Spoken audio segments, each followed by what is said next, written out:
The sun was overnight when I arrived at the city, exhausted after days of ride through the Texan border. It was the summer of 1836, and the heavy air carried not only the muffled heat of that region, but also the tension of a newborn nation.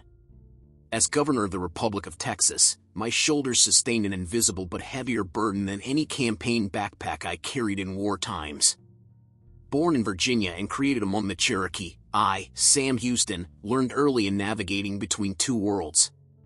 This ability had become even more valuable now, where our young republic needed to maintain peace with the indigenous nations that occupied the land to the north and west. It was precisely this mission that brought me to Nacogdoches, establishing diplomatic relations with the Caddo and Cherokee bosses who agreed to meet with me in that small border town, the oldest in Texas.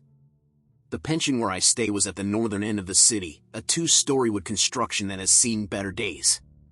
The owner, a widow named Dorothy Blackwood, received me with the typical reverence reserved for authority figures, but her eyes revealed a natural distrust of those who had lived enough time to see borders being redesigned several times on the same solo. "Governor Houston," she said with a small mutura, "welcome to the Blackwood pension." I prepared the main room for the lord, the one with a view to the forest. I thanked a nod and followed the lady for the ranging steps until the second floor. My room was simple, but larger than most rooms where I had already slept during my campaigns. A bed of straw mattress, an oak desk under the window, a chest for my belongings and a porcelain bowl for the morning ablutions. A luxury for border standards. "Dinner will be served at the bell," reported Mrs. Blackwood, leaving me alone with my thoughts and a view of the dense pine forest that stretched beyond the city's boundaries. After refreshing myself, I went down to dinner. The dining room was occupied by three other guests: a New Orleans merchant, a government-hired topographer, and a traveling doctor. The conversation flowed naturally between political matters and border travel stories. No one mentioned the rumors that ran on Nacogdoches, rumors that I knew well, but preferred not to approach publicly. It was over 10 when I returned to my room. The night was abnormally dark, moonless or visible stars through the dense cloud coverage. I lit an oil lamp and sat down to the desk to review the documents I would present to the indigenous chiefs the next morning. That's when I noticed. In the farther corner of the room, where the lamplight barely reached, there was a shadow that did not correspond to any object.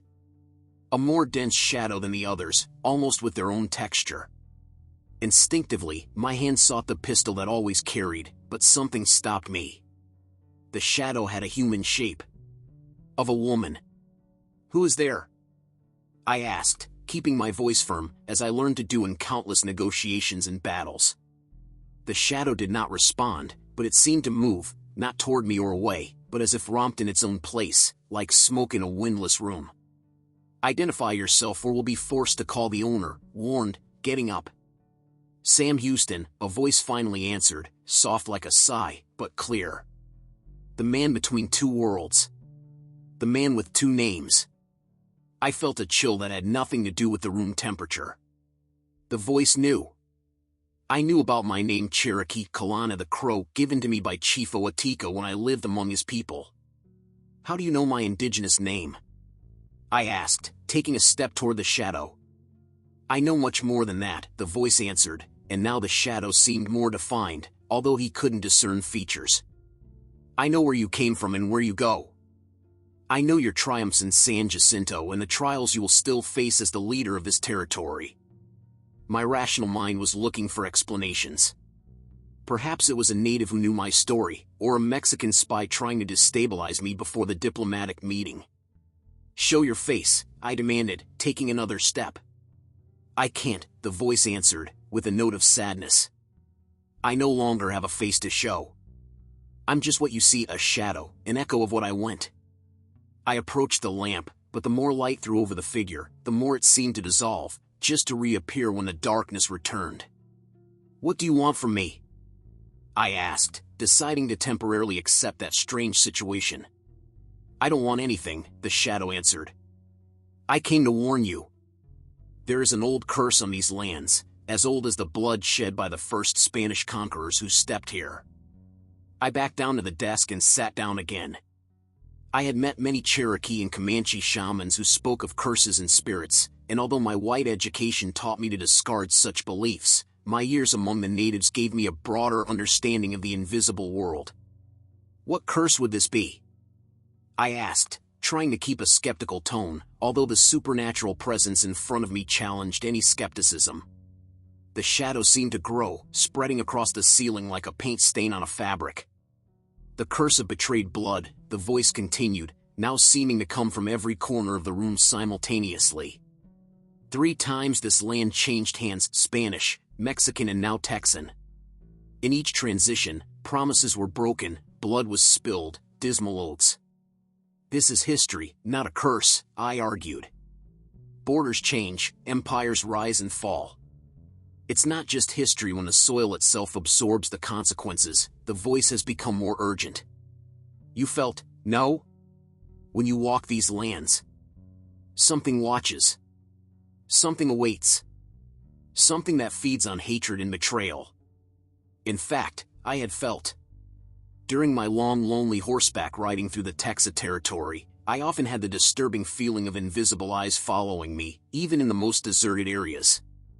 I attributed this to the years of constant surveillance during military campaigns, not something supernatural. Who are you? I asked again. Why do you care about the fate of Texas or mine? The shadow seemed to condense again, taking the most defined form of a woman. Now, in the dim light, he could almost discern a long dress and loose hair, although all the details remained obscured by the darkness. I was called Maria del Rosario, the voice answered. I lived here when Nacogdoches was still a Spanish village. My father was a crown officer, my descendant mother of the Caddo nobility. Like you, Sam Houston, existed between 2 worlds. And like you, I tried to build bridges where others raised walls. Something in the story sounded familiar, like a tale I had heard years ago, when I first passed Nacogdoches, still running away from my past on the Tennessee border. The captain's daughter, I muttered, remembering the fragments of the legend. The one that disappeared during Fredonia's conflict. The shadow waved, as it nodded. They call it now, she confirmed. The truth was distorted for the years, like all stories. I did not disappear. I was sacrificed. A symbol of what happens when trying to serve 2 masters. Fredonia's conflict had been a failed attempt to rebellion against the Mexican government in 1826, a decade before our War of Successful Independence. Little was said about that episode now, overshadowed by the recent glory of San Jacinto. Why do you tell me now? I questioned. Because you are about to make the same mistake, the voice has become rough. The promises you will make to the native chiefs tomorrow, you will not be able to fulfill them, and you know that. I felt my face hinder with anger. I am not a liar. I intend to honor every word of the treaties. His intentions are noble, the shadow seemed to float closer. But you are just a man, however powerful it is now. The settlers will continue to arrive, hungry for land. The Texan Congress will change the laws when it is convenient. And you will be forced to choose between your adopted people and the nation that helped to found. His words reached a sensitive point. I knew the political pressures, the greed of the earth speculators, the distrust that many white settlers felt for the natives. He kept the hope of getting a balance, but deep down there was a seed of doubt. What do you suggest then? I asked, feeling the weight of the story and the future converge on my shoulders. What to abandon the negotiations? What to leave the border at war? No, the voice sounded kinder now. War would only feed the curse. I suggest you tell you the truth. The whole truth. Tell them that you will do your best, but you can't guarantee their protection forever. Tell them to prepare for more changes, more losses. I laughed without humor. And do you think you will accept such terms? Some not, the shadow admitted. But the wisest among them already know the truth. They will prefer painful honesty to the sweet lie that will only bring bitterness later. As governor of this territory, you can offer them time to adapt, to preserve what they can. I got up and walked to the window. Outside, the pine forest was just a black mass against the even darker sky. Why do you care? I asked again. If what you say is true, if it was sacrificed, why don't you want revenge? The shadow moved to the other side of the room, as if it could not stand the proximity of the window, even closed. Revenge is what feeds the curse, the voice explained. It's the cycle that needs to be broken. Spaniards betrayed natives. Mexicans betrayed Spanish. Texans betrayed Mexicans. Each betrayal generated hatred, each hatred generated more blood, each drop of blood strengthened what sleeps under this earth. And what would that sleep under the earth? I asked, feeling an inexplicable chill. The shadow hesitated, as if weighing his words carefully. The ancient Caddo had other names for this, names I can't pronounce without attracting it, she finally answered. Let us only call promises. It feeds on betrayals, broken oaths, violated trust. The more powerful the broken promise, the stronger it becomes. What if I follow your advice? If I'm honest tomorrow? Maybe nothing changes right away, the voice admitted. But it will be a planted seed. A truth where there would be a lie before. A small blow against the curse. I sat again, rubbing the temples. Part of me still wanted to reject all this as delirium caused by the tiredness of the trip, but there was an authenticity in the voice, in the presence, which could not ignore. How can I trust you? I asked. How do I know it's not a trap, an attempt to sabotage negotiations? The shadow seemed to shrink, as if the question had wounded it. You carry a scar, the voice said softly. Not of his duel with Colonel White, which everyone knows. Another in the palm of his right hand, which he received when he lived with the Cherokee. A blood pact with Oatika, who swore him brother. Instinctively, I closed my right hand, feeling the irregular line of the scar against the palm. I never spoke publicly about that private ritual, a secret shared only between me and the Chief Cherokee who had become my mentor. How could I know that? I whispered. Just as I know about tomorrow, the voice answered. I see what it is and what it will be. And I see two paths before you now. In one, you speak half-true tomorrow, you signs that you know that they will be broken, and the curse grows. In the other, you offer a hard but honest truth. And maybe start to change the fate of this land. I looked at the scar in my hand, remembering the oath that had made Oatika so many years ago. An oath of honesty and loyalty between brothers, sealed with blood. Had it been faithful to that oath? The pension was silent now, the rest of the world looking distant and irrelevant compared to the supernatural presence in my room and the decision I needed to make. If I choose honesty tomorrow, I pondered, that could mean the end of my political career. The settlers expect guarantees of expansion, new lands. Congress wants a quick solution to the indigenous question. I will be swimming against the current of history. Or shaping it, the voice contested. Who else could do it but Sam Houston, the man who already lives in two worlds? The man who defeated St. Anna when everyone found it impossible? His words played not only in my pride, but in something deeper, my conviction about the kind of nation that Texas could become. One built on honesty, not on empty promises and stolen land. If I do that, I continued, I will need help. Evidence, convincing arguments to show the bosses that I am being sincere, which is not just another trick of the white man. The shadow moved toward the opposite wall, where my travel backpack was backed by the chest. In the village Caddo 2 miles north from here, there is an old man named Tatanka, the voice instructed. He keeps records of previous treaties, Spanish, French, Mexican, all broken. Ask to see these documents. Compare them with what you offer now. Show that you know the story and do not intend to repeat it. I nodded slowly, mentoring the name. The advice was practical, something that could implement without depending on supernatural views to convince the bosses. What about you? I asked, feeling that our strange meeting was over. Will I see her again? The shadow began to fade, becoming less distinct. As long as the curse persists, I will be attached to these lands, the voice sounded farther now. Neither live nor dead, just a warning, an echo. If you start the change tomorrow, maybe my burden ends up a little. And if Texas really honor their promises. the voice faded before completing the thought, the shadow now only a slight darkening in the corner, indistinguishable from the natural darkness of the room. I remained sitting for a long time after the presence was gone, contemplating everything he had heard. He was not a man of easy credulity in supernatural matters, despite my respect for Cherokee traditions.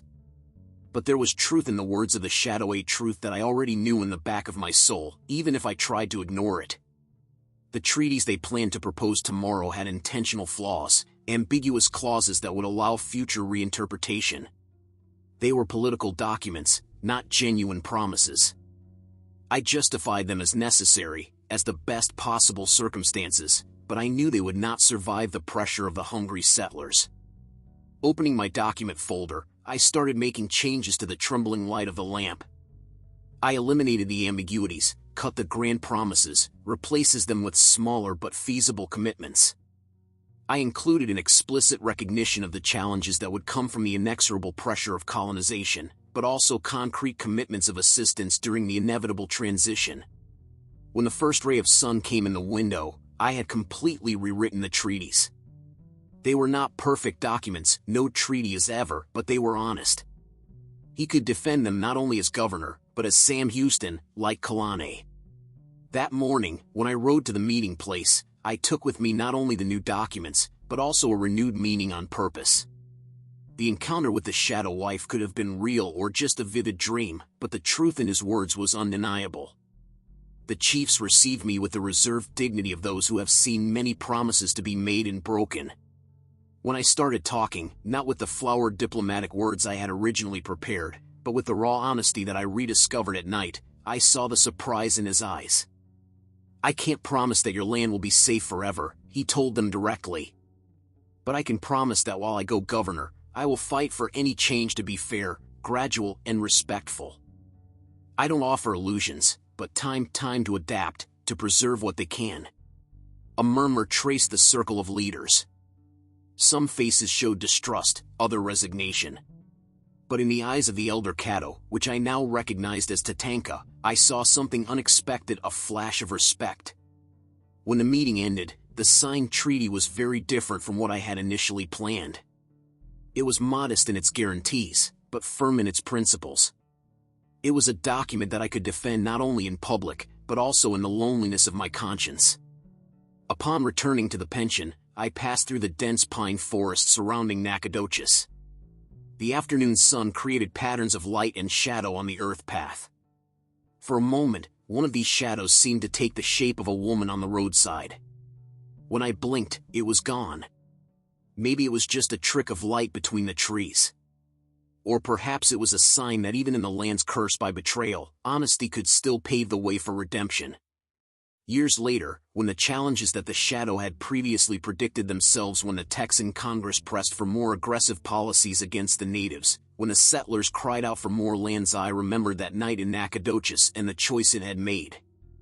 I have not always won those political battles, but I have never allowed myself the comfort of half-truths again. The shadow woman was right.